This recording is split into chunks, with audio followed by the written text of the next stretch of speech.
Oke, Assalamualaikum warahmatullahi wabarakatuh.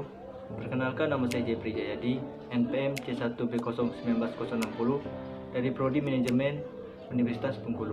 Di sini saya akan membuat video kedua. Pada minggu lalu saya sudah membuat video pertama, yaitu tentang OpenSuite Management.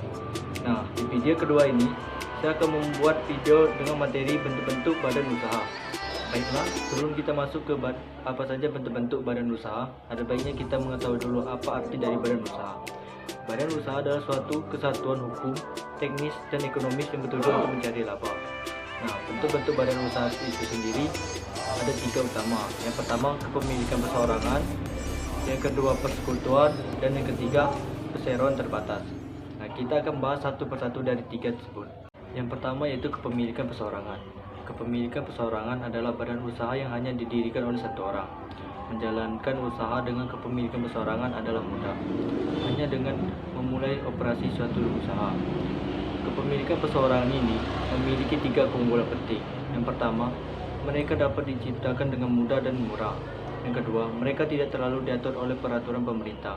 Dan yang ketiga, mereka menjadi subjek dari pajak penghasilan yang lebih rendah daripada perseroan terbatas.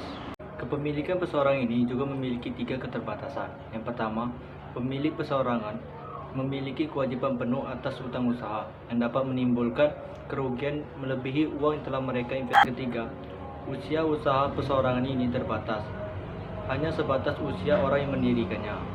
Yang kedua yaitu persekutuan. Persekutuan adalah suatu kesepakatan hukum antara 2 orang atau lebih yang memutuskan untuk melakukan usaha bersama. Persekutuan ini hampir mirip dengan perseorangan, yaitu mereka dapat dibentuk dengan mudah dan murah, dan mereka juga tidak menjadi subjek pajak penghasilan seperti perseroan terbatas. Persekutuan memiliki kelemahan yang sama dengan perseorangan. Yang pertama, kewajiban yang tak terbatas. Yang kedua, kesulitan mendapatkan modal. Dan yang ketiga, usia usaha yang terbatas.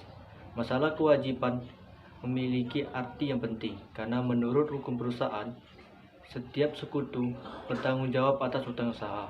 Jadi, jika ada salah satu sekutu tidak mampu memenuhi kewajiban pro ratanya dan persekutuan bangkrut, maka persekutuan lainnya wajib secara pribadi membayari setiap klaim yang belum terpenuhi. Ketiga yaitu perseroan terbatas. Adalah suatu entitas hukum yang dibentuk oleh suatu negara bagian. Usaha ini dibedakan dari pemilik dan manajernya. Perseroan terbatas memiliki usia yang tak terbatas.